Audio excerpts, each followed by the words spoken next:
ನನ್ನಲಿ ನನ್ನಲಿ ಈ ಪ್ರೀತಿಯ ಕಚ್ಚಗುಳಿ ಮನಸ್ಸು ಏನು ಕಾಡಿದೆ ನೆನಪು ಹಿಂದೆ ಓಡಿದೆ. ಪ್ರಪಂಚದಲ್ಲಿ ಯಾರನ್ನ ಬೇಕಾದ್ರೂ ಪ್ರೀತಿ ಮಾಡ್ಬೋದು, ಆದ್ರೆ ನಿಜವಾದ ಮನಸ್ಸಿಂದ ಪ್ರೀತಿ ಮಾಡಿದ್ರೆ ಆ ಪ್ರೀತಿ ಸಿಕ್ಕೇ ಸಿಗತ್ತೆ ಅಂತ ನಂಗೆ ನಂಬಿಕೆ ಇತ್ತು. ನಿಜವಾದ ಪ್ರೇಮಿಯಾಗಿ ನಿಂತಿದ್ದೀನಿ ನಾನು. ಒನ್ ಕನ್ನಡ ನ್ಯೂಸ್ ವಿಶೇಷ ಕಾರ್ಯಕ್ರಮಕ್ಕೆ ಸ್ವಾಗತ. ನಾನು ಪ್ರವೀಣ್ ಬಾಣ. ನಮ್ಮ ಜೊತೆ ಇವತ್ತು ಪ್ರೇಮಿ ಚಿತ್ರದ ಚಿತ್ರತಂಡ ನಮ್ಮ ಜೊತೆ ಇದೆ. ಆ ಪ್ರೇಮಿ ಚಿತ್ರದ ಚಿತ್ರತಂಡದೊಂದಿಗೆ ಒಂದಿಷ್ಟು ಮಾತುಕತೆ ನಡೆಸ್ತಾ ಹೋಗೋಣ. ನಮ್ಮ ಜೊತೆ ನಾಯಕ ನಟರಾದಂತಹ ಅದ್ವಿಕ್ ಅವರು ಇದ್ದಾರೆ. ಅದ್ವಿಕ್ ಅವರೇ ಕಾರ್ಯಕ್ರಮಕ್ಕೆ ಸ್ವಾಗತ. ನಮಸ್ತೆ ಸರ್. ಇನ್ನು ಕಾರ್ಯಕಾರಿ ನಿರ್ಮಾಪಕರಾದಂತಹ ವೀರೇಶ್ ಯರಕುಪ್ಪೆ ಹಿರೇಮಠ ಅವರು ಇದ್ದಾರೆ. ಅವರು ಕಾರ್ಯಕ್ರಮಕ್ಕೆ ಸ್ವಾಗತ ಮಾಡ್ತೀನಿ. ಸೊ ಅದೇ ಜೊತೆಗೆ ಪೋಷಕ ಪಾತ್ರ ನಿಭಾಯಿಸಿದಂತಹ ಹರೀಶ್ ಹುಕ್ಕಡಗಾತ್ರಿ ಅವರು ನಮ್ಮ ಜೊತೆ ಇದ್ದಾರೆ. ಹರೀಶ್ ಅವರೇ ಕಾರ್ಯಕ್ರಮಕ್ಕೆ ಸ್ವಾಗತ. ನಮಸ್ಕಾರ. ಸೊ ಮೊದಲನೇದಾಗಿ ಈ ಚಿತ್ರದ ನಾಯಕ ನಟ ಪ್ರೇಮಿಯವ್ರನ್ನ ಮಾತಾಡ್ತಾ ಹೋಗ್ತೀನಿ. ಅದ್ವಿಕ್ ಅವರೇ, ಈಗ ನೀವು ಅದ್ವಿಕ್ ಅವ್ರಿಗೆ ನಾಯಕ ನಟನಾಗಿ ತೆರೆ ಮೇಲೆ ಕಾಣಿಸ್ತಾ ಇರೋದು ಮೊದಲನೇ ಬಾರಿಗೆ ನಾಯಕ ನಟ ಆಗಿ ಕಾಣಿಸ್ತಾ ಇದ್ರಿ. ಸೊ ಹೇಗಿತ್ತು ಈ ಒಂದು ಜರ್ನಿ, ಈ ಕನ್ಸು ಹೇಗೆ ನಿಮಗೆ ಸ್ಟಾರ್ಟ್ ಆಯ್ತು ಅಂತ ನಾಯಕ ನಟನಾಗಬೇಕು? ಎಲ್ಲ ಒನ್ ನ್ಯೂಸ್ ವೀಕ್ಷಕರಿಗೂ ಮತ್ತು ಕನ್ನಡದ ಕಲಾಭಿಮಾನಿಗಳಿಗೂ ನನ್ನ ನಮಸ್ತೆ. ಸ್ವಲ್ಪ ವಾಯ್ಸ್ ಚೇಂಜ್ ಆಗಿದೆ, ದಯವಿಟ್ಟು ಯಾರು ಅನ್ಯತಾ ಭಾವಿಸ್ಬೇಡಿ, ಕ್ಷಮೆ ಕೇಳ್ತಾ ಇದ್ದೀನಿ.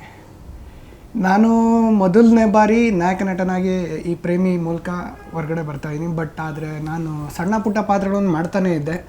ದಾಸ ಪುರಂದರ ಆಗಲಿ, ಶ್ರೀ ಹಾಸನಾಂಬ ಮಹಿಮೆ ಆಗಲಿ, ಸೀರಿಯಲ್ಸು ಮತ್ತು ಸಿನಿಮಾಸ್ಗಳಲ್ಲಿ ಎರಡರಲ್ಲೂ ಸಣ್ಣ ಪುಟ್ಟ ಪಾತ್ರಗಳು, ಪೋಷಕ ಪಾತ್ರಗಳು ಮಾಡ್ಕೊಂಡು ಬರ್ತಾ ಇದ್ದೆ. ಬಟ್ ಇದೇ ಮೊದಲನೇ ಬಾರಿ ನಾನು ನಾಯಕನಾಗಿ ಬರ್ತಾ ಇರೋದು ಸರ್. ಅದೊಂದು ಖುಷಿ ಇದೆ ಸರ್. ಈಗ ಪ್ರೇಮಿ ಅಂತೇಳಿ ಟೈಟಲ್ ಇಟ್ಕೊಂಡು ನೋಡಿದ್ದೀರಿ. ಈ ಪ್ರೇಮಿ ಚಿತ್ರದ ಮೂಲಕ ಏನು ಸಂದೇಶ ಕೊಡ್ಕೊಳ್ತಿದ್ದೀರಿ? ಪ್ರೇಮಿ ಅಂತ ಹೇಳಿದಾಗ ನಿಮಗೆಲ್ಲರಿಗೂ ಅನ್ಸಂಗ ಇದೊಂದು ಲವ್ ಸ್ಟೋರಿ ಅಂತಲೇ ಬರುತ್ತೆ. ಸೊ ಆ ಲವ್ ಸ್ಟೋರಿಯಲ್ಲಿ ಇದೊಂದು ಆ್ಯಕ್ಚುಲಿ ನೈಜ ಘಟನೆ. ಸೊ ಅದನ್ನು ಹಿಡ್ಕೊಂಡು ನಾವು ಪ್ರೇಮಿ ಅನ್ನೋ ಒಂದು ಟೈಟಲ್ ತೊಗೊಂಡು ಒಂದು ನಂಬಿಕೆ, ಪ್ರೀತಿ ಇವೆರಡನ್ನೂ ಮಿಕ್ಸ್ ಮಾಡಿ ಬ್ಲೆಂಡ್ ಮಾಡಿ ಜನಗಳಿಗೆ ಪ್ರೀತಿ ಅಂದರೆ ಏನು, ನಿಜವಾದ ಪ್ರೀತಿ ಅರ್ಥ ಏನು ಅನ್ನೋದನ್ನು ಹೇಳ್ಕೊಡೋಕ್ಕೆ ಪ್ರೇಮಿಯಾಗಿ ಏಪ್ರಿಲ್ 3ನೇ ತಾರೀಕು ನಿಮ್ಮ ಮುಂದೆ ಬರ್ತಾ ಇದ್ದೀವಿ ಸರ್. ಅಲ್ಲ ಸರ್, ಈಗ ಒಂದು ಸಿನಿಮಾ ಅಂದಾಗ ಆ ಸಿನಿಮಾದ ಟೈಟಲ್ ಏನಿದೆ, ಆ ಟೈಟಲ್ ಅಟ್ರಾಕ್ಷನ್ ಇರುತ್ತೆ. ಮುಂಚೆ ಏನಾದ್ರು ಟೈಟಲ್ ಏನೋ ಬೇರೆ ಇತ್ತಾ? ಈ ಪ್ರೇಮಿ ಅಂತೇಳಿ ಯಾಕೆ ಸೆಲೆಕ್ಟ್ ಮಾಡ್ಕೊಂಡು? ಯಾಕಂದ್ರೆ ಈ ಹಿಂದೆ ರಾಮ್ಕುಮಾರ್ ಅಭಿನಯಿತ ಏನ್ ಸಿನಿಮಾ ಇತ್ತು ಪ್ರೇಮಿ ಅಂತ ಟೈಟಲ್ ಮೇಲೆ ಬಂದಿತ್ತು. ಸೊ ಈಗ ಅದೇ ಟೈಟಲ್ನೇ ಯಾಕೆ ಇಡಬೇಕು ಅನ್ನಿಸ್ತು? ಇಲ್ಲ ಸರ್, ಆ್ಯಕ್ಚುಲಿ ಈ ಕಥೆನ ನಾವು ಯೋಚನೆ ಮಾಡಿದಾಗ ಈ ಸುಮಾರು ಟೈಟ್ಲ್ಗಳನ್ನ ಯೋಚನೆ ಮಾಡಿದ್ವಿ. ಬಟ್ ಪ್ರೇಮಿ ಅನ್ನೋ ಟೈಟಲ್ಲು ನಮಗೆ ಅಟ್ರಾಕ್ಷನ್ ಕೂಡ ಆಗುತ್ತೆ. ಆಮೇಲೆ ಎಲ್ಲರಿಗೂ ಇಷ್ಟ ಆಯಿತು ಟೀಮಲ್ಲಿ. ಆಮೇಲೆ ಈ ಕತೆಗೆ ತುಂಬ ಪೂರ್ವಕವಾಗಿರೋಂಥ ಟೈಟಲ್ಲು. ಸೊ ಹಂಗಾಗ್ಬಿಟ್ಟು ಪ್ರೇಮಿ ಅಂತಲೇ ಫೈನಲೈಸ್ ಮಾಡಿದ್ವಿ. ಇದರಲ್ಲಿ ನೀವು ಲವರ್ ಬಾಯ, ಚಾಕ್ಲೇಟ್ ಬಾಯ, ಹೇಗೆ? ಆಬ್ವಿಯಸ್ಲಿ ಲವರ್ ಬಾಯ್ ಸರ್ ಇದರಲ್ಲಿ. ಈಗ ಇದರಲ್ಲಿ ಇಬ್ರು ಹೀರೋಯಿನ್ ಇದ್ದಾರೆ. ಹೌದು, ಅವರು ಹೀರೋಯಿನ್ ಪರಿಚಯ ಮಾಡ್ಕೊಡಿದ್ದಾರೆ. ಒಬ್ಬರು ಸಾತ್ವಿಕ ಅಂತ, ನಿಮಗೆಲ್ಲರಿಗೂ ಗೊತ್ತಿರೋ ಹಂಗೆ ರೇಖಾದಾಸ್ ಅವ್ರ ಮಗಳು. ಇನ್ನೊಬ್ಬರು ಶೋಭಿತಾ ಅಂತ, ಅವರು ಉಡುಪಿಯವರು. ಇಬ್ಬರು ತುಂಬ ಚೆನ್ನಾಗಿ ಮಾಡಿದ್ದಾರೆ ಸರ್. ಸರ್, ಈಗ ಪ್ರಮುಖವಾಗಿ ಒಂದು ಸಿನಿಮಾದಲ್ಲಿ ಇಬ್ರು ನಾಯಕರಿ ಅಂದ ತಕ್ಷಣ ಅಲ್ಲಿ ಸ್ಟಾರ್ಟ್ ಆಗೋದು ಒಂದು ಈ ಟ್ರಯಾಂಗಲ್ ಲವ್ ಸ್ಟೋರಿ ಅನ್ನೋದು ಕಾಮನ್ ಆಗಿಬಿಡುತ್ತೆ. ಇದರಲ್ಲೂ ಸಹ ಹೆಂಗೆ ಈ ಟ್ರಯಾಂಗಲ್ ಲವ್ ಸ್ಟೋರಿ ಇರುತ್ತೋ, ಇಲ್ಲ ಒಂದು ಬ್ರೇಕಪ್ ಆಗಿ ಮತ್ತೊಂದು ಹುಡುಗಿ ಜೊತೆ ಕಂಟಿನ್ಯೂ ಆಗುತ್ತೋ? ಸೊ ಹೇಗೆ ಸರ್? ಆ್ಯಕ್ಚುಲಿ ಇದನ್ನು ನೀವು ಟ್ರೈಲರ್ ನೋಡಿದ್ರೆ ಇದು ಟ್ರಯಾಂಗಲ್ ಲವ್ ಸ್ಟೋರಿಯಾಗೇ ಬರುತ್ತೆ ಸರ್. ಬಟ್ ಯಾರದು ನಿಜವಾದ ಪ್ರೀತಿ ಸಿಗುತ್ತೆ, ಯಾರು ಪ್ರೇಮಿ ಅನ್ನೋದನ್ನ ಏಪ್ರಿಲ್ 3ನೇ ತಾರೀಕು ನೀವೆಲ್ಲರೂ ನೋಡಬೇಕು. ಅಲ್ಲ, ಈಗ ಒಂದು ಸಾಕಷ್ಟು ಕಲ್ಪನೆ ಇಟ್ಕೊಂಡಿರಿ, ಈ ಒಂದು ಸಿನಿಮಾ ಹಿಂಗೆ ಬರಬೇಕು ಅಂತ ಒಂದು ನಿರೀಕ್ಷೆ ಇದೆ. ಹೌದು. ಸೊ ಇದರ ಕತೆ ಹುಟ್ಟಿದ್ದೆ ಹೇಗೆ ಸರ್? ಆ್ಯಕ್ಚುಲಿ ಇದು ಕತೆ ಕೊಟ್ಟಿದ್ದು ನಮ್ಮ ತಾಯಿಯವರೇ, ಅಕ್ಕಮ್ಮದೇವಿ TS ಅಂತ. ಸೊ ಇದ್ರ ನಿರ್ಮಾಣ ಮಾಡಿದ್ದು ನಮ್ಮ ತಂದೆಯವರೇ. ಸೊ ಟೋಟಲಿ ಫ್ಯಾಮಿಲಿ ಸಪೋರ್ಟಿಂದನೇ ಈ ಸಿನಿಮಾ ಪ್ರೇಮಿ ಆಚೆ ಬರ್ತಾ ಇರೋದು. ಸೊ ಇದು ಹೇಳಿದ್ನಲ್ಲ, ಇದು ನಮ್ಮ ತಾಯಿಯವರ ಪರಿಚಯಸ್ಥರದ್ದು ನೈಜ ಘಟನೆ. ಸೊ ಅದನ್ನು ಒಂದು ಎಳೆ ತೊಗೊಂಡು ನಾವು ಸಿನಿಮಾ ರೂಪದಲ್ಲಿ ತೊಗೊಂಬಂದು ಸ್ವಲ್ಪ ಸಣ್ಣ ಪುಟ್ಟ ಬದಲಾವಣೆಗಳನ್ನು ಮಾಡಿಕೊಂಡು ನಮಗೆ ಸಿನಿಮಾಗೆ ಯಾವ್ದು ಬೇಕೋ, ಕಮರ್ಷಿಯಲಿ ಯಾವ್ದು ಬೇಕೋ ಅದನ್ನ ಇಟ್ಕೊಂಡು ಇಲ್ಲದೇ ಇರೋದನ್ನು ಆಚೆ ತಗೊಂಡು ನಾವು ಮಾಡಿರೋಂಥ ಸ್ಕ್ರಿಪ್ಟ್ ಸರ್. ಈಗ ಸಾತ್ವಿಕ್ ಅವರು ಈಗ ಹೀರೋಯಿನ್ಗಳ ಬಗ್ಗೆ, ಹೀರೋಯಿನ್ ಹೇಗೆ ಈ ಪಾತ್ರಕ್ಕೆ ಇದೇ ಹೀರೋಯಿನ್ ಬೇಕು ಅಂತೇಳಿ ಅಪ್ರೋಚ್ ಮಾಡಿದ್ದ? ಆಡಿಷನ್ಸ್ ಏನಾದ್ರು ಮಾಡಿದ್ರಾ ಹೇಗೆ? ಸರ್, ಇದು ಆಡಿಷನ್ಸ್ ಅಂತ ಏನು ಮಾಡಿಲ್ಲ. ಬಟ್ ಏನಂದರೆ ಇದಕ್ಕೆ ಡೈರೆಕ್ಟ್ರ್ ಬಂದ್ಬಿಟ್ಟು S. ಪ್ರದೀಪ್ ವರ್ಮಾ ಅಂತ. ಸೊ ಅವರು ಏನು ಮಾಡಿದ್ರು, ಸಾತ್ವಿಕ್ ಅವ್ರನ್ನ ನಮಗೆ ಕರ್ಕೊಂಬಂದು ಹೇಳಿದ್ರು, ಯಾಕಂದರೆ ನಮಗೆ ಜೋಡಿ ಚೆನ್ನಾಗಿರುತ್ತೆ ಅಂತ. ಸೊ ಆಮೇಲೆ ಅವರು ಕಮರ್ಷಿಯಲ್ ಆರ್ಟಿಸ್ಟ್ ಬೇರೆ, ಸೊ ಹಾಗಾಗ್ಬಿಟ್ಟು ಅವ್ರು ಸೆಲೆಕ್ಟ್ ಆಗಿದ್ದು. ಅದಾದಮೇಲೆ ಶೋಭಿತ್ ಅವ್ರದ್ದು ಬಂದ್ಬಿಟ್ಟು ಡೈರೆಕ್ಟ್ರು ಪರಿಚಯಸ್ತರು. ಸೊ ಅವ್ರು ಸುಮಾರು ಸಿನಿಮಾದೊಳಗೆ ಡೈರೆಕ್ಟ್ರು ಪ್ರೀವಿಯಸ್ ಪ್ರಾಜೆಕ್ಟಲ್ಲೆಲ್ಲ ಮಾಡ್ಕೊಂಬಂದಿರೋದ್ರಿಂದ ಅವ್ರನ್ನೇ ಕರ್ಕೊಂಬಂದು ನಾವು ನಾಯಕಿಯಾಗಿ ಇದು ಮಾಡಿದ್ವಿ. ಈಗ ನಿರ್ಮಾಪಕರು ಈ ಒಂದು ಸಿನಿಮಾದಲ್ಲಿ ಮೂರು ಪಾತ್ರ ನಿಭಾಯಿಸಿದ್ದಾರೆ ಅಂತಲ್ಲ, ಯಾಕೆ ಮುಂಚೆ ಏನಾರು ನಿರ್ದೇಶಕರು ಮುಂಚೆ ಏನಾರು ಚೇಂಜ್ ಆದ್ರ ಹೇಗೆ? ಇಲ್ಲ ಸರ್, ಆ್ಯಕ್ಚುಲಿ ಇದು ಪ್ರೇಮಿ ಅಂತ ಸ್ಟಾರ್ಟ್ ಮಾಡಿದಾಗ ನಮ್ಮ ಸ್ನೇಹಿತರು ನಾವು ಪ್ಲ್ಯಾನ್ ಮಾಡಿದ್ದು. ಆಮೇಲೆ ನಾವೇನು ಮಾಡಿದ್ವಿ, ಎಸ್ ಪ್ರದೀಪ್ ವರ್ಮ ಅವ್ರ ಮ್ಯೂಸಿಕ್ ಡೈರೆಕ್ಷನ್ ಇದನ್ನು ನಾವು ಹುಡ್ಕೊಂಡು ಹೋಗಿದ್ದು. ಅವ್ರದ್ದೊಂದು ಕಾಗದ ಅಂತ ಒಂದು ಸಿನಿಮಾ ಬಂತು ಸರ್. ಆ ಕಾಗದ ಸಿನಿಮಾಗೆ ನಾನು ನಮ್ಮ ಸ್ನೇಹಿತರು ಹೋಗಿದ್ವಿ. ಅಲ್ಲಿ ಎಸ್ ಪ್ರದೀಪ್ ವರ್ಮ ಅವ್ರ ಮ್ಯೂಸಿಕ್ ನನಗೆ ತುಂಬ ಇಷ್ಟ ಆಯಿತು, ಬ್ಯಾಕ್ಗ್ರೌಂಡ್ ಮ್ಯೂಸಿಕ್ ಆಗಲಿ. ಸೊ ಅವ್ರನ್ನ ಕೇಳೋಣ ಅಂತ ಹೋದಾಗ ಅಲ್ಲಿ ಬುಕ್ ಆಗಿದ್ವಿ ಎಸ್ ಪ್ರದೀಪ್ ವರ್ಮ ಸರ್ ಹತ್ರ. ಸೊ ಅದಾದಮೇಲೆ ಏನೋ ನಾನಾ ಕಾರಣಗಳಿಂದ ಮತ್ತು ನಾವು ನಮ್ಮ ಸ್ನೇಹಿತರು ಅದನ್ನು ಮಾಡೋಕ್ಕಾಗಲಿಲ್ಲ. ಸೊ ಹಾಗಾಗ್ಬಿಟ್ಟು ಎಸ್ ಪ್ರದೀಪ್ ವರ್ಮ ಅವ್ರ ಹತ್ರ ಹಾಡು ತುಂಬ ಇಷ್ಟ ಆಗಿದ್ದರಿಂದ ಹಾಡು ಕೇಳಕ್ಕೆ ಹೋಗಿದ್ವಿ. ಸೊ ಅವ್ರು ಆಲ್ರೆಡಿ ಒಂದೆರಡು ಪ್ರಾಜೆಕ್ಟ್ ಮುಗಿಸಿದ್ರು. ಸೊ ಕುರುಡು ಕಾಂಚಾಣ ಅನ್ನೋದು ಪೋಸ್ಟ್ ಪ್ರೊಡಕ್ಷನಲ್ಲಿತ್ತು. ಸೊ ಅದನ್ನು ಕೆಲವೊಂದು ಬೈಟ್ಸ್ಗಳು ನೋಡಿದಾಗ ನಂಗೆ ತುಂಬ ಇಂಪ್ರೆಸಿವ್ ಅನಿಸ್ತು. ಸೊ ಅವರಿಗೆ ನಾವು ರಿಕ್ವೆಸ್ಟ್ ಮಾಡಿ, ಸರ್ ಈ ಪ್ರೇಮಿನ ನೀವೇ ತಕ್ಕೊಡ್ತೀರ ಅಂತ ಕೇಳಿದಾಗ ಅವರು ಖುಷಿಯಿಂದ ಇದನ್ನು ಮಾಡಿಕೊಟ್ರು. ಹಾಗಾಗ್ಬಿಟ್ಟು ಅವರು ಮ್ಯೂಸಿಕ್ ಆ್ಯಂಡ್ ಡೈರೆಕ್ಷನ್ ಎರಡೂ ನಿಭಾಯಿಸಿದ್ರು. ಕೊನೆಗೆ ಏನಾಯಿತು ಅಂದರೆ, ನಾವು ಆ್ಯಕ್ಚುಲಿ ವಿಲನ್ ಆಗಿ ಹುಡುಕ್ತಾ ಇದ್ವಿ, ವಿಲನಿಗೆ ಯಾರು ಮಾಡೋದು ಅಂತ.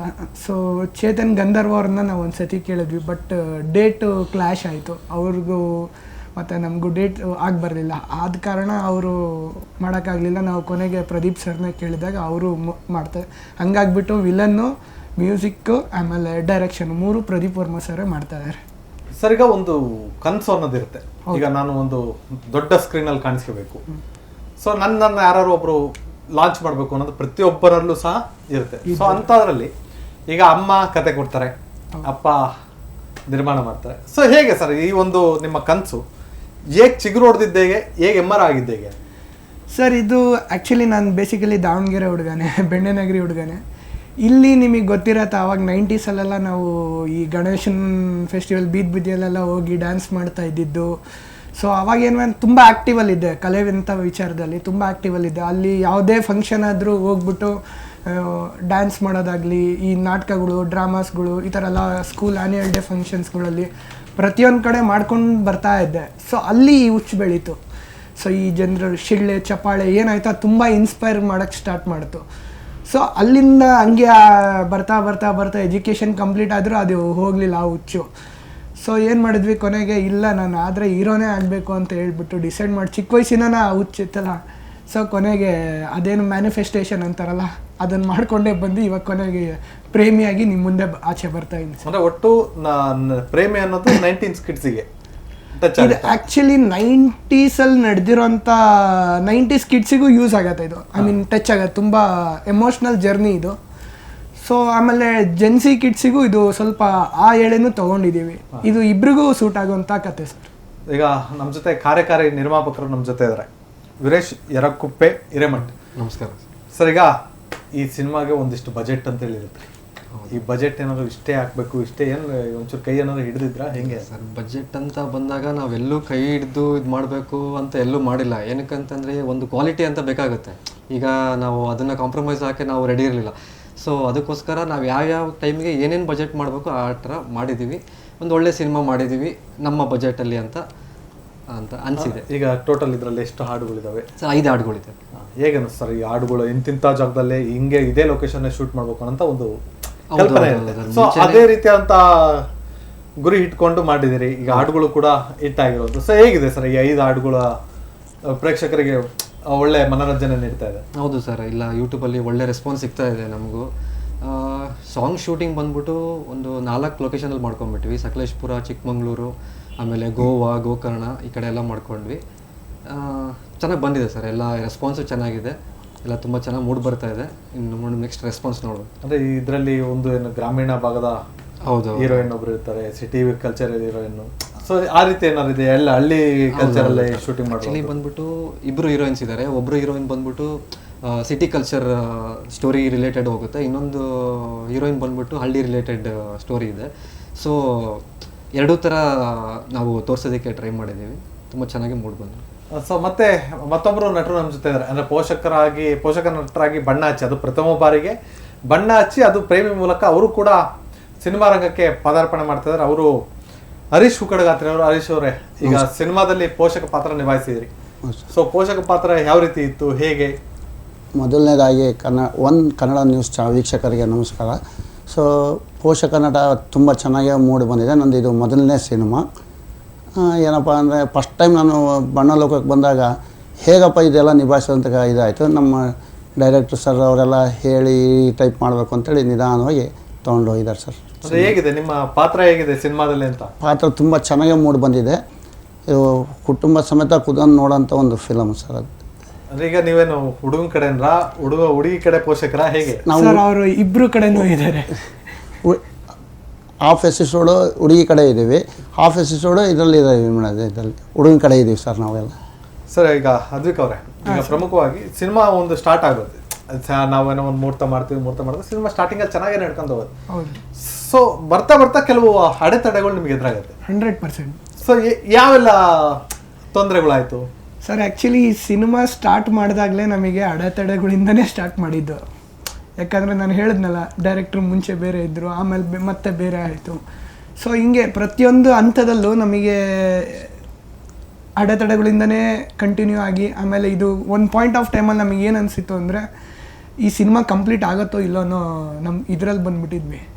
ಸೊ ಅದೇನೋ ಅಂತಾರಲ್ಲ, ಗಾಡ್ ಗ್ರೇಸ್, ದೇವರ ಆಶೀರ್ವಾದ, ತಂದೆ ತಾಯಿಯ ಆಶೀರ್ವಾದ ಎಲ್ಲ ಸಸೂತ್ರವಾಗಿ ನಡ್ಕೊಂಡು ಬಂದು ಚೆನ್ನಾಗಿ ಬಂದಿದೆ ಸರ್. ಯಾಕಂದರೆ ಇದರಲ್ಲಿ ನಾವು ಗೋಕರ್ಣ ಶೂಟಿಂಗ್ ಅಂತ ಹೋದಾಗ ನಮ್ಮ ಡೈರೆಕ್ಟ್ರಿಗೆ ಸ್ವಲ್ಪ ಹಾರ್ಟ್ ಪ್ರಾಬ್ಲಮ್ ಆಯಿತು. ಸೊ ಮತ್ತು ಅಲ್ಲಿಂದ ಅವ್ರದ್ದು ನಾವು ಅವತ್ತು ಶೂಟ್ ಕ್ಯಾನ್ಸಲ್ ಮಾಡಿಕೊಂಡು ಮತ್ತೆ ಬ್ಯಾಂಗ್ಳೂರಿಗೆ ಕರ್ಕೊಂಬಂದು, ಉಡುಪಿ ಮಣಿಪಾಲಿಗೆ ಹೋಗಿ ಅಲ್ಲಿಂದ ಮತ್ತೆ ಬ್ಯಾಂಗ್ಳೂರಿಗೆ ಕರ್ಕೊಂಬಂದು, ಸೊ ಅವರಿಗೆ ಪಾಪ ಸ್ಟೆಂಟ್ ಹಾಕ್ಸಿ, ಸೊ ಅವರು ತುಂಬ ಅಂದರೆ ತುಂಬ ಪ್ರೇ ಮಾಡಿದ್ವಿ. ಅವರು ಅದೇನೋ ಗಾಡ್ ಗ್ರೇಸಿಂದ ಚೆನ್ನಾಗಿ ಬಂದರು. ಸೊ ಅವ್ರು ಮತ್ತೆ 3 months ನಾವು ಹೋಲ್ಡ್ ಮಾಡಿಬಿಟ್ಟು ಅದಾದಮೇಲೆ ಶೂಟಿಂಗ್ ಪ್ರೊಸೀಡ್ ಮಾಡಿ ಸಿನಿಮಾ ಕಂಪ್ಲೀಟ್ ಮಾಡಿಸಿದ್ದು ಸರ್. ಅವ್ರು ಅಂದ್ಕೊಂಡಿದ್ರು ಯಾವುದೇ ಕಾರಣಕ್ಕೂ ಈ ಸಿನಿಮಾಗವರೆಗೂ ನನಗೇನು ಮಾಡಬೇಡ ಅಂತ ಅವರು ದೇವ್ರ ಹತ್ರ ಪ್ರೇ ಮಾಡಿದರು. ಯಾಕಂದರೆ ಅಷ್ಟು ನಮ್ಮ ಡೈರೆಕ್ಟ್ರು ನಮಗೆ ಹೆಲ್ಪ್ ಮಾಡಿ ಒಂದು ಸಪೋರ್ಟ್ ಕೊಟ್ಟು ಎಲ್ಲ ವಿಚಾರದಲ್ಲೂ ಪ್ರತಿಯೊಂದರಲ್ಲೂ. ಯಾಕಂದರೆ ನಮ್ಮದು ಮೊದಲನೇ ಪ್ರೊಡಕ್ಷನ್ ಆಗಿರೋದ್ರಿಂದ ಪ್ರತಿಯೊಂದರಲ್ಲೂ ಹೀಗೆ ಅಂತ ಹೇಳಿಕೊಟ್ಟು ಎಲ್ಲದನ್ನು ನಮಗೆ ನಡೆಸ್ಕೊಂಡ್ಬಂದಿದ್ದಾರೆ. ಸೊ ಅದಕ್ಕೆ ನಾನು ಪ್ರದೀಪ್ ವರ್ಮಾ ಸರ್ಗೆ ಥ್ಯಾಂಕ್ಸ್ ಹೇಳ್ತಾ ಇದ್ದೀನಿ. ಸೊ ಏನು ಪ್ರೇಮಿ ಚಿತ್ರದ ಜೊತೆ ಮತ್ತೊಂದಿಷ್ಟು ಮಾತುಕತೆ ಮುಂದುವರಿಸ್ತಾ ಹೋಗೋಣ. ಯಾಕೆಂದರೆ ಈ ಚಿತ್ರದ ಕಥೆಯ ಮೂಲ ರೂವಾರಿ ಆದಂತಹ ಅಕ್ಕ ಮಹಾದೇವಿಯವರು ನಮ್ಮ ಜೊತೆ ಜಾಯ್ನ್ ಆಗ್ತಾರೆ, ಜೊತೆಗೆ ನಿರ್ಮಾಪಕರು ಕೂಡ ನಮ್ಮ ಜೊತೆ ಜಾಯ್ನ್ ಆಗ್ತಾರೆ. ಸೊ ಇದೆಲ್ಲ ಮಾತುಕತೆ ಮುಂದುವರಿಸ್ತಾ ಹೋಗೋಣ ಒಂದು ಸಣ್ಣ ಬ್ರೇಕ್ನ ನಂತರ. ಸೋನು ಎಲೆಕ್ಟ್ರಿಕಲ್ಸ್, ನಮ್ಮಲ್ಲಿ ಎಲ್ಲ ತರಹದ ವಿದ್ಯುತ್ ಉಪಕರಣಗಳು, ಸಿಸಿಟಿವಿ ಕ್ಯಾಮೆರಾ, ಯುಪಿಎಸ್ ಬ್ಯಾಟರಿಗಳು ದೊರೆಯುತ್ತವೆ. ಗುಣಮಟ್ಟದ ಉಪಕರಣಗಳಿಗಾಗಿ ಒಮ್ಮೆ ಭೇಟಿ ನೀಡಿ ನಿಮ್ಮ ಸೋನು ಎಲೆಕ್ಟ್ರಿಕಲ್ಸ್ಗೆ. ಸ್ಥಳ ಅಶೋಕ ಟಾಕೀಸ್ ಹಿಂಭಾಗ, SBI ಬ್ಯಾಂಕ್ ಹತ್ತಿರ, ದಾವಣಗೆರೆ. ಈ ಕೆಳಗಿನ ಮೊಬೈಲ್ ಸಂಖ್ಯೆಗೆ ಸಂಪರ್ಕಿಸಿ. ಮತ್ತೆ ಒಂದು ಕನ್ನಡ ನ್ಯೂಸ್ಗೆ ಸ್ವಾಗತ. ನಾ ಅವೆಲ್ಲ ಹೇಳ್ತಾ ಇದ್ದೆ, ಪ್ರೇಮಿ ಚಿತ್ರತಂಡ ನಮ್ಮ ಜೊತೆ ಇದೆ. ಈಗ ಏನು ಅದ್ವಿಕ್ ಅವರ ತಾಯಿಯವರು ಮತ್ತೆ ತಂದೆಯವರು ಇಬ್ರು ಕೂಡ ನಮ್ಮ ಜೊತೆ ಜಾಯ್ನ್ ಆಗ್ತಾರೆ. ಒಂದ್ ಕಡೆ ಅಮ್ಮ ಕತೆ ಕೊಟ್ರೆ ಅಪ್ಪ ಬಂಡವಾಳ ಹಾಕಿದ್ದಾರೆ. ಅಂದ್ರೆ ಯಾಕೆಂದ್ರೆ ಅಮ್ಮ ಎಲ್ಲ ಪೋಷಕರಿಗೂ ಒಂದು ಕನಸಿರುತ್ತೆ, ತನ್ನ ಮಗನ್ನ ಇದೇ ರೀತಿಯಾಗಿ ಲಾಂಚ್ ಮಾಡಬೇಕು ಅಂತೇಳಿ. ಸೊ ಅದೇ ರೀತಿಯಾಗಿ ಅಮ್ಮ ಒಂದು ಕತೆ ಕೊಡ್ತಾರೆ, ಅಪ್ಪ ನನ್ನ ಮಗನ್ನ ಬೆಳ್ಳಿ ತರ ಮೇಲೆ ವಿಜೃಂಭಿಸ್ಬೇಕು ಅಂತೇಳಿ ಅಪ್ಪ ಬಂಡವಾಳ ಬಿಡ್ತಾರೆ. ಸೊ ಮೊದಲನೇದಾಗಿ ನನ್ನ ತಾಯಿಯವ್ರು ಮಾತಾಡ್ತೀನಿ, ಅಕ್ಕ ಮಹಾದೇವಿಯವರು. ಅಮ್ಮ ಹೇಳ್ರಿ, ಈಗ ಮಗನ್ನ ಬೆಳ್ಳಿ ಪರದೆ ಮೇಲೆ ನೋಡ್ಬೇಕು ಅನ್ನೋಂಥ ಒಂದು ಕನಸಿತ್ತು. ಈಗ ಕನಸಿಗೆ ನೀವೇ ಕತೆ ಬರ್ಕೊಟ್ಟಿದ್ದೀರಿ. ಸೊ ಹೆಂಗೆ ಈ ಕತೆ ಹುಟ್ಟಿದ್ದು ಹೇಗ್ರಿ?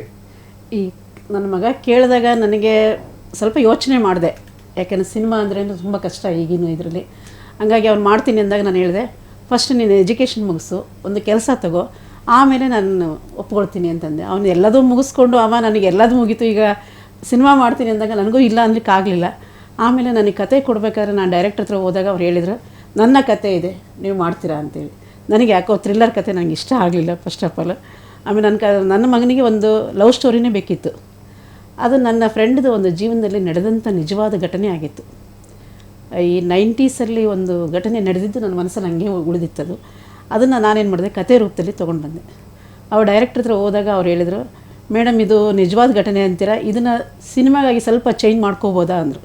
ಆಯಿತು ಮಾಡ್ಕೊಳ್ಳಿ ಅಂತಂದೆ. ಅವರು ಆ ನಾಟ ತೊಗೊಂಡು ತುಂಬ ಚೆನ್ನಾಗಿ ಈ ಕಥೆನ ಸಿನಿಮಾ ರೀತಿಯಲ್ಲಿ ಮುಗಿಸ್ಕೊಟ್ಟಿದ್ದಾರೆ. ತುಂಬ ಚೆನ್ನಾಗಿ ಬಂದಿದೆ. ಆಮೇಲೆ ಪ್ರೀತಿ ಏನಿದೆ ಇದರಲ್ಲಿ ಅನ್ನೋದನ್ನು ಪ್ರೇಕ್ಷಕರು ನೋಡಿಬಿಟ್ಟು ಇದರಲ್ಲಿ ಏನಿದೆ ಏನಿಲ್ಲ ಅನ್ನೋದು ಅವರೇ ಹೇಳ್ಬೇಕೀಗ. ಈಗ ನೀವೇನೋ ಮಗನಿಗೆ ಲವ್ ಸ್ಟೋರಿ ಮಾಡಿಕೊಟ್ರಿ, ಓಕೆ. ಈಗ ನೆಕ್ಸ್ಟ್ ಮಗ ಲವ್ ಮಾಡಿ ಮದುವೆ ಆಗ್ತೀನಿ ಅಂದರೆ ಅಮ್ಮ ಸಪೋರ್ಟ್ ಮಾಡ್ತೀರಾ? ಒಪ್ಕೊಳ್ತೀನಿ. ಒಪ್ಕೊಳ್ತೀನಿ. ಒಳ್ಳೆ ಹುಡುಗಿ ಇದ್ರೆ, ಒಳ್ಳೆ ಮಂತನದ ಹುಡುಗಿ ಇದ್ರೆ ಅವ್ನು ಇಷ್ಟಪಟ್ಟರೆ ಒಪ್ಕೊಳ್ತೀನಿ. ಅಲ್ಲಮ್ಮ, ಪ್ರೀತಿ ಹೆಂಗ್ ಬೇಕಾದ್ರೂ ಹುಟ್ಟುತ್ತೆ, ಅದು ಮಂತನ ನೋಡಿ ಹುಟ್ಬೇಕಾ? ಅಲ್ಲ, ಏನು ಓಕೆನೋ ಅವ್ನು ಏನು ಒಪ್ಕೊಳ್ತಾನೆ ಅದಕ್ಕೆ ನಾನು ಹ್ಞೂ ಅಂತೀನಿ. ನಮ್ದು ಸಹಕಾರ ಇದೆ. ಸರ್, ಈಗ ಮಗನಿಗೋಸ್ಕರ ಬಂಡವಾಳ ಹಾಕಿದ್ರಿ. ಹೌದು. ಸೊ ಹೆಂಗೆ ಸರ್ ಮನೆಯವರು ಕತೆ ಬಂದು ಕೊಡ್ತಾರ್ರಿ, ಹಿಂಗೆ ಕತೆ ಇದೆ ರೀ, ಮಗನ್ ಲಾಂಚ್ ಮಾಡೋಣ ಅಂತೇಳಿ. ಈಗ ನಮ್ದು ಗಂಡು ಮಕ್ಳದ್ ಕೈ ಮೊದ್ಲ ಇಷ್ಟು ಬೇಗ ಯಾಕೆ ಬಂಡವಾಳ ಹಾಕನ, ಮಗನ್ ಬೇರೆ ಏನಾರು ಮಾಡೋಣ ಎಲ್ಲ ತಂದೆಗೂ ಅದೊಂದು ಇರುತ್ತೆ, ಯಾಕಪ್ಪ ನಾವು ಸಿನಿಮಾ ಮಾಡಿ ಕೈ ಸುಟ್ಕೋಬೇಕು. ಸೊ ಈಗ ಮಗನ್ನ ರೆಡಿ ಮಾಡಿದಿರಿ, ಫಿಲಮ್ ಆತು, ಏಪ್ರಿಲ್ 3ಕ್ಕೆ ಲಾಂಚ್ ಮಾಡ್ತಾ ಇರ್ತೀವಿ, ಬೆಳ್ಳಿ ಪರದೆ ಮೇಲೆ ಮಗ ಕಾಣಿಸ್ತಾರೆ. ಸೊ ಹೇಗಿತ್ತು ಸರ್ ಆ ಜರ್ನಿ? ಹೇಗಿತ್ತು? ಎಷ್ಟು ಖರ್ಚು ಮಾಡಿದ್ರಿ? ಜರ್ನಿ ತುಂಬಾನೇ ಖರ್ಚು ಮಾಡಿದ್ದೀವಿ. ಪಿಕ್ಚರ್ಗೆ ಏನು ಬೇಕೋ ಅದನ್ನೆಲ್ಲ ಖರ್ಚು ಮಾಡಿದ್ದೀವಿ ನಾವು. ಕಷ್ಟ ಇತ್ತು. ಅದೇ ಕಷ್ಟ. ಒಂದು ಮನೆ ಕಟ್ಬೋದು, ಒಂದು ಮದುವೆ ಮಾಡ್ಬೋದು, ಆದರೆ ಒಂದು ಸಿನಿಮಾ ಅಂತ ಬಂದಾಗ ಅದರಷ್ಟು ಕಷ್ಟ ಅವ್ರಿಗೆ ಮಾಡೋರಿಗೆ ಅಷ್ಟೇ ಗೊತ್ತಿರುತ್ತೆ, ಬೇರೆ ಯಾರಿಗೂ ಅಷ್ಟು ಇದಾಗಲ್ಲ. ಮಾಡಿರೋರಿಗೆಲ್ಲ ತುಂಬ ಅನುಭವ ಇರುತ್ತೆ. ಅಂದರೆ ಒಂದು ಒಳ್ಳೆ ಜರ್ನಿ. ಅದು ಬಂದು ತೆರೆ ಕಂಡು ಅದು ಜನರ ಹತ್ರ ಯಶಸ್ವಿಯಾಗಿ ಪ್ರದರ್ಶನ ಆದಮೇಲೆ ಆ ಪ್ರೊಡ್ಯೂಸರ್ಗೆ ಏನೋ ಒಂದು ಜೀವದಾನ ಸಿಕ್ಕಂಗೆ ಆಗುತ್ತೆ, ಜೀವನೇ ಸಿಕ್ಕಂಗೆ ಆಗುತ್ತೆ. ಮತ್ತಿನ್ನೇನು ಅಷ್ಟೇ ಹೇಳಬಲ್ಲೆ ನಾನು. ಸೊ ಅದ್ವಿಕ್, ಈಗ ನೀವು ದಾವಣಗೆರೆ ಲೋಕಲ್ ಬಾಯ್. ಹೌದು. ಈಗ ನಿಮಗೆ ಒಂದು ಕನಸಿರುತ್ತೆ, ನನ್ನ ಈ ಏರಿಯಾ. ಸೊ ಹೇಗೆ ನಿಮ್ಮ ಬ್ಯಾಕ್ ಗ್ರೌಂಡ್, ಹೇಗೆ ನೀವು ಬಂದಿದ್ದೆ ಹೆಂಗೆ? ಸರ್ ಆ್ಯಕ್ಚುಲಿ ನಾನು ಹುಟ್ಟಿ ಬೆಳೆದಿದ್ದೆಲ್ಲ ಇಲ್ಲೇ. ಆಮೇಲೆ ನನ್ನ ಬ್ಯಾಕ್ಗ್ರೌಂಡ್ ಅಂತ ಬಂದಾಗ ತುಂಬ ದೊಡ್ಡ ಸಾಹಿತ್ಯದಲ್ಲಿ ತುಂಬ ದೊಡ್ಡ ಬ್ಯಾಕ್ಗ್ರೌಂಡೇ ಇದೆ ನನಗೆ. ಯಾಕಂದರೆ ದಾವಣಗೆರೆಯಲ್ಲಿ ಎಲ್ಲ ಚಿರಪರಿಚಿತರು. ಟಿ ಗಿರಿಜಾ ಲೇಖಕಿ ಅಂತ ನಿಮಗೆ ಆಲ್ಮೋಸ್ಟ್ ಗೊತ್ತಿರುತ್ತೆ. ಸೊ ಯಾರು ದಾವಣಗೆರೆಯಲ್ಲಿದ್ದರೆ ಅವ್ರಿಗೆಲ್ಲರಿಗೂ ಗೊತ್ತಿರುತ್ತೆ ಟಿ ಗಿರಿಜಮ್ಮ ಅಂತ. ಸೊ ಅವ್ರ ಗಿರಿಜಮ್ಮರ ಮೊಮ್ಮಗ ನಾನು. ಸೊ ಆಮೇಲೆ ನಮ್ಮ ತಾಯಿ ಆಗಲಿ ಕತೆ ಕವನ ಬರೆದಿರೋ, ಆಮೇಲೆ ನಮ್ಮ ದೊಡ್ಡಮ್ಮ ಶೈಲಜಾ ಅಂತ. ಸೊ ಅವರು ಕತೆ ಕವನ ಎಲ್ಲ ಬರಿತಾ ಇದ್ದಾರೆ. ಸೊ ಅವರು ಬುಕ್ಸ್ಗಳು ಬರೆದಿದೆ, ಪ್ರವಾಸಕ್ಕೊಂದು ಕೈಪಿಡಿ, ಈ ಥರದ್ದೆಲ್ಲ ಬರೆದಿದ್ದಾರೆ.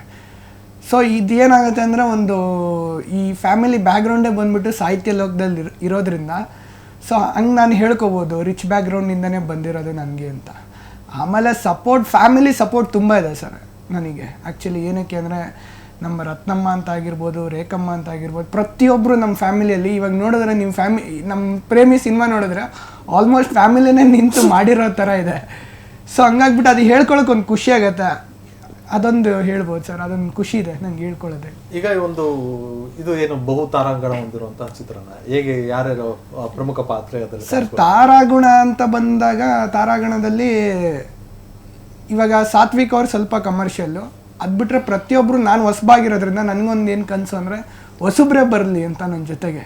ಸೊ ಹಂಗಾಗ್ಬಿಟ್ಟು ನಾವು ಒಬ್ಬರು ಕಮರ್ಷಿಯಲ್ ಆರ್ಟಿಸ್ಟ್ ಬಿಟ್ಟರೆ ಇನ್ನೆಲ್ಲ ಇವಾಗ ಕಮರ್ಷಿಯಲಲ್ಲಿ ಪ್ರೇಮಲೋಕ ಸುರೇಶ್ ಅಂತ ಇದ್ದಾರೆ. ಸೊ ಅವರು ಹೆಸರೇ ಪ್ರೇಮಲೋಕ ಸುರೇಶ್ ಅಂತ, ಅವರು ಕಮರ್ಷಿಯಲ್ ಆರ್ಟಿಸ್ಟ್. ಆಮೇಲೆ ಇವರು ರಾಘವೇಂದ್ರ ಅಂತ ಇದ್ದಾರೆ. ಸೊ ಅವರು ಕಮರ್ಷಿಯಲ್ ಆರ್ಟಿಸ್ಟ್. ಪ್ರತಿಯೊಬ್ಬರು ಇವೆಲ್ಲ ಈ ಕಮರ್ಷಿಯಲ್ ಆರ್ಟಿಸ್ಟು ಪ್ಲಸ್ ಮತ್ತು ನಾಟಕದವರು ಎಲ್ಲರೂ ಸೇರಿ ಮಾಡಿರೋಂಥ ಚಿತ್ರನೇ ಈ ಪ್ರೇಮಿ. ಸರ್, ಈಗ ಹೊಸ ಸಿನಿಮಾ ಅಂದ ತಕ್ಷಣ ಸಿನಿಮಾಗಳು ಸಿಗಲ್ಲ ಥಿಯೇಟರ್ಗಳು ಸಿಗಲ್ಲ ಅನ್ನೋದೊಂದು ಕೂಗಿತ್ತು. ಸೊ ನಿಮಗೇನಾದ್ರು ಅದು ಸಮಸ್ಯೆ ಆಗಿತ್ತಾ? ಎಷ್ಟು ಸ್ಕ್ರೀನಲ್ಲಿ ಇದು ಮಾಡ್ತಾ ಇರಿ? ಸರ್ ಇವಾಗ ಆ್ಯಕ್ಚುಲಿ ನಮ್ಮ ಪ್ರೇಮಿ ಚಿತ್ರಕ್ಕೆ ಡಿಸ್ಟ್ರಿಬ್ಯೂಷನ್ ಬಂದ್ಬಿಟ್ಟು ಜಯದೇವ ಫಿಲಮ್ಸ್ ಕಡೆಯಿಂದ. ಸೊ ಅವರು ನಮಗೆ ಆ ಥರದ್ದೇನು ತೊಂದರೆ ನಮಗೆ ಆಗಿಲ್ಲ ಸರ್. ಪರ್ಸ್ನಲಿ ನಮಗಂತೂ ಆ ಥರ ತೊಂದರೆ ಆಗಿಲ್ಲ. ಇವಾಗ totally all over Karnataka release ಮಾಡ್ತಾ ಇದ್ದೀವಿ. ಸುಮಾರು ಒಂದು 50 ಚಿತ್ರಮಂದಿರಗಳಲ್ಲಿ ರಿಲೀಸ್ ಮಾಡ್ತಾ ಇದ್ದೀವಿ. ಅದರಲ್ಲಿ 15 ಮಾಲ್ಸು, ಇನ್ನು 35 ಸಿಂಗಲ್ ಸ್ಕ್ರೀನು. ಥಿಯೇಟ್ರಲ್ಲೇ ಬರ್ಬೇಕು ಅನ್ನೋದಿರುತ್ತೆ. ಅಶೋಕ ಥಿಯೇಟ್ರಲ್ಲಿ ಬರಬೇಕು ಅನ್ನೋದಿತ್ತು. ಅದೇ ರೀತಿನೇ ಅಶೋಕ ಥಿಯೇಟ್ರಲ್ಲೇ ಬರ್ತಾ ಇದೆ ಸರ್. ರಾಜ್ಯದಲ್ಲಿ ನಾನಾ ಚಿತ್ರಮಂದಿರಗಳಲ್ಲಿ ಬರ್ತಾ ಇದೆ. ಅದಕ್ಕೆಲ್ಲ ಇವಾಗ ಡಿಸ್ಟ್ರಿಬ್ಯೂಟರ್ ವರ್ಕ್ ಮಾಡ್ತಾ ಇದ್ದಾರೆ. ಎಲ್ಲ ಅತಿ ಶೀಘ್ರದಲ್ಲೇ ಪೇಪರಲ್ಲಿ ಬರ್ತಾ ಇದೆ. ಸೊ ದಯವಿಟ್ಟು ಎಲ್ಲರೂ ಪೇಪರ್ ನೋಡಿದ್ರೆ ಯಾವ ಚಿತ್ರಮಂದಿರ ಅಂತ ಎಲ್ಲ ಪ್ರತಿಯೊಂದು ನಿಮಗೆ ಗೊತ್ತಾಗುತ್ತೆ. ಈಗ ಕನ್ನಡ ಸಿನಿಮಾ ಅಂದ್ರೆ ಅದು ಮಧ್ಯ ಕರ್ನಾಟಕ, ಅದು ದಾವಣಗೆರೆಯಲ್ಲಿ ಸಿನಿಮಾ ಗೆಲ್ತಪ್ಪ ಅಂತ ಅಂದ್ರೆ ಓವರ್ ಆಲ್ ಎಲ್ಲ ಕಡೆ ಗೆಲ್ತು ಅನ್ನಂತಹ ಒಂದು ಮನಸ್ಥಿತಿ ದಾವಣಗೆರೆಯಲ್ಲಿ ಕರ್ನಾಟಕದಲ್ಲಿರುವಂಥದ್ದು. ಸೊ ನೀವು ಲೋಕಲ್ ಬಾಯ್ಗೆ ಏನ್ ಹೇಳ್ತೀರಿ ದಾವಣಗೆರೆ ಜನ? ಇವಾಗ ಲೋಕಲ್ ಬಾಯ್ಗೆ ಲೋಕಲ್ ಜನಗಳೇ ಕೈ ಹಿಡಿಬೇಕು. ಸೊ ನೀವು ದಾವಣಗೆರೆ ಜನತೆಗಳು ನಮ್ಮನ್ನು ಸ್ವಲ್ಪ ಪ್ರೋತ್ಸಾಹಿಸಿದ್ರೆ, ಇವಾಗ ನೀವು ಹೇಳ್ದಂಗೆ ಹೊರ್ಗಡೆಯಿಂದ ಬಂದಿರೋರಿಗೂ ನೀವು ಪ್ರೋತ್ಸಾಹ ಕೊಡ್ತೀರಾ, ಹಂಗೆ ನಿಮ್ಮ ಹುಡುಗ ಲೋಕಲ್ ಹುಡುಗ ಸೊ ನಮಗೂ ನಿಮ್ಮ ಪ್ರೀತಿ ವಿಶ್ವಾಸದಿಂದ ಪ್ರೋತ್ಸಾಹ ನೀಡಿದ್ರೆ ಏಪ್ರಿಲ್ 3ನೇ ತಾರೀಕು ಬಂದು ಸಿನಿಮಾ ನೋಡಿದ್ರೆ ಥಿಯೇಟ್ರಲ್ಲಿ ನಮಗೆ ಖುಷಿ ಆಗುತ್ತೆ ಸರ್. ಅಮ್ಮ, ನೀವೇನು ಹೇಳಲಿಕ್ಕೆ ಇಷ್ಟಪಡ್ತೀರಿ? ಯಾಕಂದ್ರೆ ಮಗನ ಸಿನಿಮಾ 3ನೇ ತಾರೀಕು ಅದು ಬೆಳ್ಳಿ ಪರದೆ ಮೇಲೆ ಬರ್ತಾ ಇದೆ. ನಿಮ್ಮ ಕತೆ ಏನು ಹೇಳ್ತೀರಿ? ಜನರಿಗೆ ಏನು ಹೇಳಕ್ಕೆ ಇಷ್ಟಪಡ್ತೀರಿ? ನನಗೆ ಈ ಕತೆ ಹೊರ ತರಬೇಕು ಅನ್ನೋದೊಂದು ಬಹುದಿನದ ಆಸೆ ಇತ್ತು. ಅದನ್ನು ಮಗನ ರೂಪದಲ್ಲಿ ಈ ಕಥೆನ ಹೊರ ತರ್ತಾ ಇದ್ದೀನಿ. ಆಮೇಲೆ ಮೇಲಾಗಿ ನನ್ನ ಮಗ ಚೆನ್ನಾಗಿ ಮಾಡಿದ್ದಾನೆ ಈ ಸಿನಿಮಾದಲ್ಲಿ ಅಂತ ನನಗೆ ಭರವಸೆ ಇದೆ. ಆಮೇಲೆ ಡೈರೆಕ್ಟ್ರೂ ತುಂಬ ಚೆನ್ನಾಗಿ ಮಾಡಿಕೊಟ್ಟಿದ್ದಾರೆ. ಎಲ್ಲೂ ನಮಗೆ ತೊಂದರೆ ಆಗದಂಗೆ ಅವರು ಡೈರೆಕ್ಟ್ರ್ ನಮಗೆಲ್ಲ ಸಿನಿಮಾ ಮುಗಿಸ್ಕೊಟ್ರು. 5 ಹಾಡಿದೆ, 5 ಹಾಡಿದೆ ಇದರಲ್ಲಿ. ಆಮೇಲೆ ಈ ಕಥೆಯಲ್ಲಿ ಈ ಹೇಳ್ಬೇಕಂದ್ರೆ ಇವನೇ ಹೇಳ್ತಾನೆ, ನನ್ನ ಮಗನೇ ಚೆನ್ನಾಗಿ ಅದು. ಇಲ್ಲ, ಇಲ್ಲಿ 2 ಕ್ಲೈಮ್ಯಾಕ್ಸ್ ಇದೆ. ಇದೊಂದು ತುಂಬ ಖುಷಿ ಪಡೋಂಥ ವಿಷಯ. ಮೊದಲನೇ ಸಿನಿಮಾದಲ್ಲೇ ಡಬಲ್ ಕ್ಲೈಮ್ಯಾಕ್ಸ್, ಆಮೇಲೆ 2 ಕ್ಲೈಮ್ಯಾಕ್ಸಲ್ಲೂ ಟ್ವಿಸ್ಟ್ ಇದೆ. ಸೊ ಅದನ್ನು ಏನು ಅನ್ನೋದನ್ನ ಏಪ್ರಿಲ್ 3ನೇ ತಾರೀಕೆ ಜನಗಳು ಬಂದು ಅವನು ಈ ಸಿನಿಮಾ ತಾಳಿ ಕಟ್ಟಿದಾನೆ, ಯಾರೇ ಕಟ್ಟಿದಾನೆ ಅವನಿಗೆ ಗೊತ್ತಿಲ್ಲ ಇವತ್ತಿನವರೆಗೂ. ಬಟ್ ಸಿನಿಮಾದಲ್ಲಿ ತಾನೇ ರೀ ಕತ್ತಿರೋದು. ಕೊಟ್ಟೆ ಆಮೇಲೆ ಇದೆ ಹೊಸ ಅಂತ ಕರ್ಕೊಂಬರಲ್ಲ. ಸರ್ ಹೇಳಿ, ಈಗ ದಾವಣಗೆರೆ ಜನರಿಗೆ ಏನು ಹೇಳಕ್ಕೆ ಇಷ್ಟಪಡ್ತಾರೆ? ಯಾಕಂದ್ರೆ ಒಂದು ಕನಸು, ಆ ಕನಸು ಎಮ್ಮರವಾಗಿ ಬೆಳೆದು ಈಗ 3ನೇ ತಾರೀಕು ಹೊರ ಬರ್ತದೆ. ಜನರಿಗೆ ಏನು ಹೇಳಕ್ಕೆ ಇಷ್ಟ? ದಾವಣಗೆರೆ ಜನರಿಗೆ ಕೈ ಮುಗಿದು ಬೇಡ್ಕೊಳ್ತೀನಿ, 3ನೇ ತಾರೀಕು ಏಪ್ರಿಲ್ 3ನೇ ತಾರೀಕು ನಮ್ಮ ಪಿಕ್ಚರು ನಿಮ್ಮ ತೆರೆ ಮೇಲೆ ಬರ್ತಾ ಇದೆ. ಸಿನಿಮಾ ಥಿಯೇಟ್ರಿಗೆ ಮಾಲಿಗೆ ಹೋಗಿ ನೋಡಿ ನಮ್ಮನ್ನ ಹಾರೈಸಿ ಅಂತ ಹೇಳಿ ತಮ್ಮಲ್ಲಿ ವಿನಯದಿಂದ ಬೇಡಿಕೊಳ್ತೀನಿ. ಸೊ ಒಟ್ಟಿನಲ್ಲಿ ಏಪ್ರಿಲ್ 3ರಂದು ಪ್ರೇಮಿ ಚಿತ್ರ ರಾಜ್ಯಾದ್ಯಂತ ತೆರೆ ಕಾಣ್ತಾ ಇದೆ. ಎಲ್ಲರೂ ಕೂಡ ಚಿತ್ರಮಂದಿರಕ್ಕೆ ಹೋಗಿ ಕನ್ನಡ ಸಿನಿಮಾವನ್ನು ನೋಡಿ, ಕನ್ನಡ ಸಿನಿಮಾ ಗೆಲ್ಲಿಸಿ. ಯಾಕಂದರೆ ಒಂದು ಕುಟುಂಬ ಕಷ್ಟಪಟ್ಟು ಒಂದು ಸಿನಿಮಾ ಮಾಡಿದೆ. ಸೊ ಇಂಥ ಸಿನಿಮಾಗಳು ಕನ್ನಡದಲ್ಲಿ ಗೆಲ್ಲಬೇಕು. ಸೊ ಆಗಿದ್ದಾಗ ಮಾತ್ರ ಹೊಸ ಹೊಸ ಕಥೆಗಳು, ಹೊಸ ಹೊಸ ನಾಯಕ ನಟರು ತೆರೆ ಮೇಲೆ ಬರಲಿಕ್ಕೆ ಸಾಧ್ಯ ಆಗುತ್ತೆ. ಸೊ ಇದಾಗಿತ್ತು ಈ ಕ್ಷಣದ ವಿಶೇಷ. ನಿರಂತರ ಸುದ್ದಿಗಳಿಗಾಗಿ ನೋಡ್ತಾ ಇರಿ ಒಂದು ಕನ್ನಡ ನ್ಯೂಸ್.